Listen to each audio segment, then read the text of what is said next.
नमस्कार दोस्तों, स्वागत है आप सभी लोगों का आपके अपने चैनल ट्रेडर्स टाइम में। दोस्तों आज हम बात करने वाले हैं आर पावर के ऊपर। क्या जो कभी नहीं हुआ वो अब आर पावर करके दिखाएगा। आर पावर का हाई 2007 में 300 रुपए था जब आईपीओ आया था। उसके बाद लगातार आईपीओ के बाद अपने ये शेयर लगातार गिरता जा रहा है। एक भी बार इसने अपना हाई कभी ब्रेक किया ही नहीं। अब क्या लगता है इसके ऊपर? पावर सेक्टर का सबसे सस्ता स्टॉक है, क्या करना चाहिए इसके ऊपर हम बात कर लेते हैं। तो दोस्तों आज हम कुछ खास बात करने वाले हैं आर पावर के ऊपर। तो देखिए, एक लौता आईपीओ मार्केट में एक ऐसा था आर पावर का जो 400 रुपए पे आया था। उसके बाद इसने जैसे ही आईपीओ लिस्ट हुआ उसके बाद गिरना स्टार्ट किया। लेकिन एक लौता शेयर ऐसा है जिसने कभी मुड़कर दोबारा इसने 52 वीक जो हाई था उस वक्त यहाँ पर क्रॉस नहीं किया था। और उसके बाद लगातार डाउन साइड 400 रुपये के बाद 300, 200, 100 और हम जानते हैं कि अब कहाँ पर है। अब अगर यहाँ पर बात आती है कि भैया कि यहाँ पर जो है, ओ माफ़ कीजिएगा, 300 300 300। तो भैया बात आती है कि ये शेयर जो है क्या ये वापस जो है अपने 200-300 रुपए का प्राइस जो है वो छू सकता है या नहीं। तो इसके ऊपर हम बात करने वाले। तो देखिए 2008 23 मई 2008 की बात है। 274.81 रुपए का हाई है और उसके बाद लगातार आपके सामने चार्ट है, लगातार ये डाउन साइड।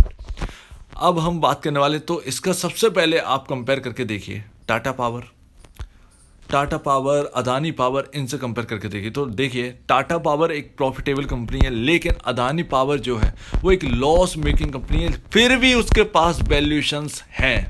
इस चीज़ को ध्यान रखिए। तो लॉस मेकिंग, अब आर पावर का जो शेयर है वो लॉस मेकिंग शेयर नहीं है। अगर हम चेक कर रहे हैं इसका जून क्वार्टर का रिजल्ट, तो भैया नेट इनकम और रेवेन्यू दोनों बढ़े हैं।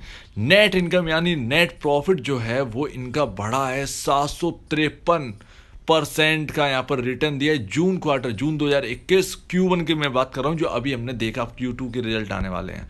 तो भैया यहाँ पर जो है 753% का उछाल देखा गया है ईयर ऑन ईयर। यानी 2020 जून में इतना गिरावट थी कि उसके बाद जो है 753% का रिटर्न हमको आता हुआ दिखाई दिया है। अब एक बात यहाँ पर हमने नोट कर ली, दूसरी माफ़ कीजिए, दूसरी बात है। तो पहली बात तो यही कि अदानी पावर लॉस मेकिंग, फिर भी उसे वैल्यूएशन जो है मार्केट में मिल रही है, उसका शेयर प्राइस ऊपर है। अब यहाँ पर इंपॉर्टेंट चीज़ ये है कि आर पावर में कि रिलायंस जो एडीएजी ग्रुप है वो अपनी सारी कंपनीज को अदला बदली कर रहा है। मतलब उसमें मैनेजमेंट चेंज कर रहा है, एक नए बिजनेस के रूप में निकाल के ला रहे हैं ताकि जो कर्ज है वो जल्द से जल्द ख़त्म हो जाए। और भैया जो यहाँ पर जो है आपका दिल्ली मेट्रो से जो पैसा हाथ में लगने वाला है आर पावर को या एडीएजी ग्रुप को, तो दिल्ली मेट्रो से जितना पैसा मिलने वाला है डीएमआरसी से, उससे क्या है एडीएजी ग्रुप का बहुत ही ज़्यादा 50 से 60% का जो कर्ज है वो ख़त्म होने की तैयारी है। जिसके बाद कर्ज कम होगा, प्रॉफिटेबिलिटी बढ़ेगी तो यहाँ पर जो कर्ज और भी ज़्यादा ख़त्म होने के ज़्यादा चांसेस हैं।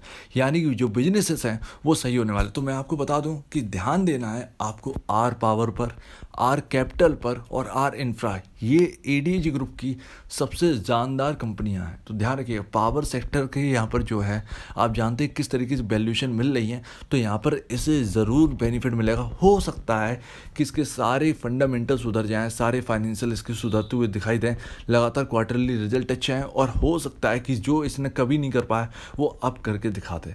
तो इसी उम्मीद में यहाँ पर जो है लगे हाथों हाथ इसके शेयर जो है वो बिक रहे हैं। अब मार्केट कैप इस कंपनी के 5,290 करोड़ है, जबकि इसकी जो अर्निंग है वो बेहतरीन है, इसका जो प्रॉफिटेबिलिटी है वो बेहतर हो रहा है। तो इसका जो मार्केट कैप है वो बाकी पावर सेक्टर की कंपनी की तुलना में कम है। इस चीज़ को ध्यान रखिए। अर्निंग पर शेयर पॉजिटिव है, पी रेशियो आपका 21.79 है, इंडस्ट्री भी 21.84 है, यानी एकदम नॉर्मल पे आपका खड़ा हो चुका है। अगर ये यहाँ से और बढ़ता है तो यहाँ पे थोड़ा सा पी रेशियो बढ़ता हुआ नजर आए, लेकिन आपके फेवर में जो है वो बुक वैल्यू पर शेयर है 37.95 का जो बुक वैल्यू पर शेयर है। यहाँ तक तो आर पावर ज़रूर यहाँ पर जो है ऐसा लगता है कि यहाँ पर ज़रूर जाने की कोशिश करेगा, क्योंकि यहाँ पर लिक्विडिटी की यहाँ पर कोई भी प्रॉब्लम नहीं है। नए लोग, जो नए इन्वेस्टर हैं, वो यहाँ पर सोच रहे हैं, यहाँ पर पैसा लगा रहे हैं कि यहाँ पर भाई अपना जो आर पावर है वो यहाँ पर प्रॉफिटेबल है, बंदे का जो कर्ज है वो कम हो रहा है, यानी यहाँ पर बेनिफिट कुछ ना कुछ यहाँ पर हमको देखने को ज़रूर मिलेगा। इस वजह से जो रिटेल इन्वेस्टर हैं ज़्यादा से ज़्यादा यहाँ पर जो है पैसा डालने की कोशिश कर रहे हैं, जिसकी वजह से यहाँ पर जो है पैसे की इस शेयर में बिल्कुल ही कमी नहीं है, लिक्विडिटी बनी हुई है। अब अगर हम शेयर होल्डिंग पैटर्न देखें तो यहाँ पर ज़रा शेयर होल्डिंग पैटर्न देखिए तो यहाँ पर प्रमोटर जो है वो 9.06% होल्ड करते हैं। लमसम जो हिस्सेदारी प्रमोटर की जो है प्लेज रखी हुई थी 61.42%, वो अब 17.91% रह गई है। यानी 2020 जून में पिछले साल इसी क्वार्टर में 61.42% की हिस्सेदारी गिरवी रखी हुई थी आर पावर की, छूट कर 2021 जून में यहाँ पर 17.91% रह गई है। इससे अच्छी और क्या बात होगी। एफ लगातार यहाँ पे बढ़ रहे हैं, लेकिन यहाँ पे थोड़ी सी यहाँ पे प्रॉफिट बुकिंग करी है। 1.78% इस कंपनी में अब होल्ड करते हैं। DIs 4.26% होल्ड करते हैं। यहाँ पर बाकी अगर देखा जाए रिटेल इन्वेस्टर ने 84.90% इस कंपनी के एक्वायर कर लिए हैं शेयर्स, तो ये एक बड़ी बात है। शेयर होल्डर्स अगर हम देखें तो शेयर होल्डर नहीं, म्यूचुअल फंड देखते हैं अगर क्या म्यूचुअल फंड कोई रुका हुआ भी है तो हाँ भैया, HDFC large and mid cap fund जो है उनका 4.61 करोड़ रुपए यहाँ पर 4.61 करोड़ रुपीज़ का यहाँ पर वैल्यू दे रही है। 5.39% की उनको जो है यहाँ पर लॉस हो रहा है उस वैल्यू में। 40 लाख शेयर्स रखे हैं HDFC के पास। हो सकता है कि यहाँ पे जो ये अगर आपको जो दिख रहा है 4.61, उसे कई मल्टीफोल्ड रिटर्न यहाँ पर HDFC को भी मिल जाए। डील्स की अगर बात करें तो डील्स 17 यहाँ पर जो है यहाँ पर अगर हम बात करें तो इंटरडे बहुत चलता है, तो इंटरडे वालों को छोड़ दीजिए। इनसाइडर देखें तो 16 जुलाई को यहाँ पर प्रेफरेंशियल शेयर इशू करे गए थे, खरीदे गए थे। ठीक है, कोई दिक्कत की बात नहीं है, कोई प्रॉब्लम नहीं है। चलिए ठीक है, तो यहाँ पर हमने ये तो समझ लिया। अब टेक्निकल की बात कर लें तो टेक्निकल में क्या कहता है ये शेयर, तो ओवरबाउट है। RSI कह रहा है कि ओवरबाउट है, CCI ओवरबाउट है, विलियम ओवरबाउट है, मनी फ्लो इंडेक्स यहाँ पर न्यूट्रल है। तो 4 में से 3 इंडिकेटर ओवरबाउट के संकेत दे रहे हैं, लेकिन 71.65 है। जब RSI अपने पीक पे होगा यानी 80 के ऊपर होगा, तब यहाँ पर थोड़ी सी यहाँ पर जो है दिक्कत बढ़ सकती है, यानी थोड़ी सी आपको गिरावट वहाँ पर देखने को मिल सकती है। अब इसकी डिलीवरी देखें तो इस शेयर में 100% की, यानी BE में स्टॉक है तो BE की वजह से यहाँ पर 100% यहाँ पर जो है शेयर हाथों हाथ यहाँ पर जो है डिलीवरी में जा रहे हैं। तो कुल मिला के कंक्लूजन ये निकलता है कि अगर आप रिस्क लेना चाहते हैं, अगर आपको ये लगता है कि हाँ भैया फाइनेंशियल जो है पॉजिटिव है और अंबानी जो है ADAG ग्रुप जो है वो अपना कर्ज जो है वो कम कर लेगा 60 से 70% तक अपना कर्ज कम कर लेगा, तो यहाँ पर बाकी की जो ग्रुप कंपनीज हैं वो उनकी हालत ऑटोमेटिक सुधर जाएगी।